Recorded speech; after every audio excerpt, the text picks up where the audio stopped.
unfortunately diagnosed with low sperm count or perhaps low motility, and then upon an examination, a doctor found a varicocele.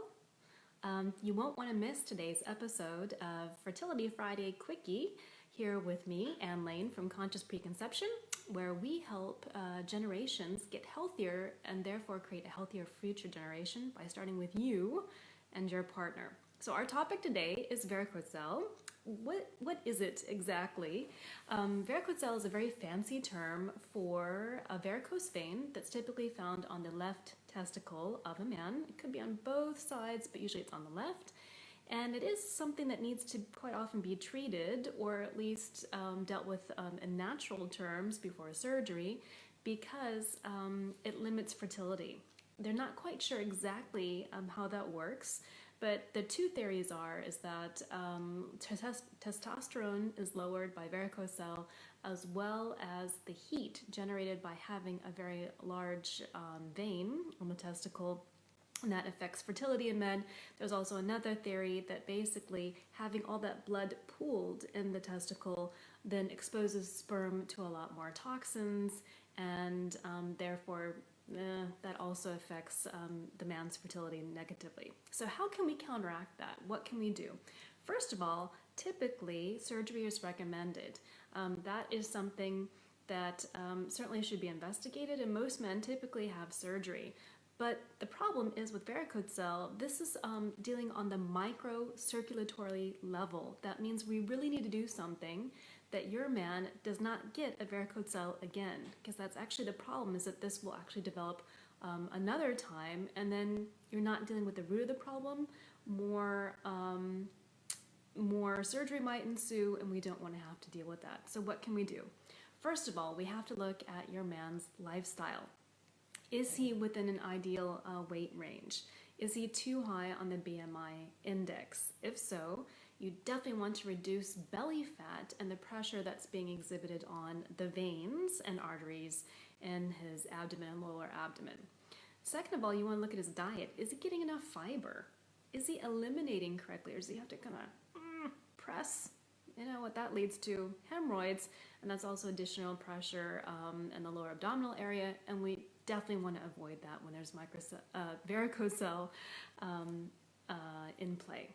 So what can you do? Well, along with the diet, if you ever have listened to some of my other quickies, or you've been following my work for some time, you know that diet is the most important thing that we have power over to change, and change positively. And the problem these days with modern agricultures, the land is not full of minerals that we need. And unfortunately, it doesn't matter if you're 100% organic, raise your own food, have the best diet on the planet. We're not getting the same nutrients as our grandparents and great-grandparents were. So supplements are essential when you're about to have a baby, and the preconception period, as well as during your pregnancy and during breastfeeding.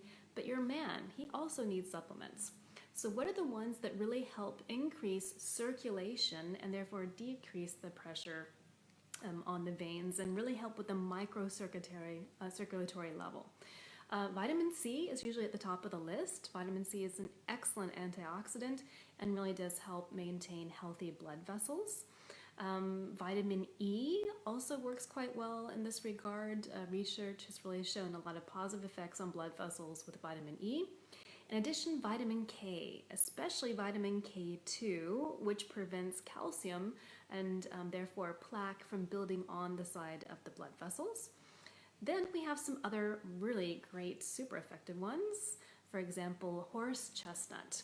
Horse chestnut is excellent when it comes to circulatory issues, and some men have used it and found it to be quite helpful and effective. Then there's also something called Rutten, R-U-T-I-N. This is a phytonutrient. It's actually a bioflavonoid, which is a plant pigment, and you find it in black tea, citrus fruits, as well as in apples and asparagus and kale and fun, yummy stuff like that. So diet, it really makes a difference. What Rutten does is it actually helps the circulatory level by also working on the veins and arteries in a very positive manner.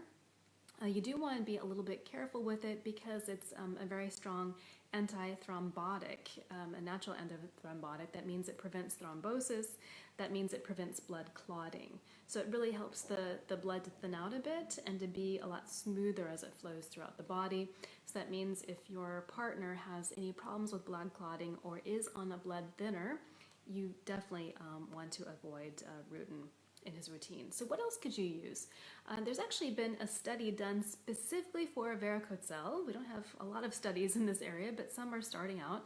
And this animal study showed very positive effects with resveratrol, I believe it's called. Resveratrol, excuse me, I pronounced that wrong, which is something that's used in anti-aging quite a bit, and there's wonderful combinations with resveratrol and some other properties combined that are actually excellent, anti-inflammatory, wonderful for your immune system, anti-aging, and really have shown a positive reversing effect when it comes to varicocele in animal studies. So there you go, ladies. Those are my tips. You gotta look at diet, lifestyle, getting his weight down, particularly belly weight, tons of fiber in his food. That means lots and lots of greens to help him eliminate well, right? Which is also my tip for the ladies, keep estrogen down. And also looking at supplements that can very well help with varicocele and especially in preventing them from coming back. So thank you so much for watching this week's episode. Be sure to tune in next Friday where we have more tips and tricks for you on your fertility journey. Thank you so much for joining me, and until next week, bye-bye.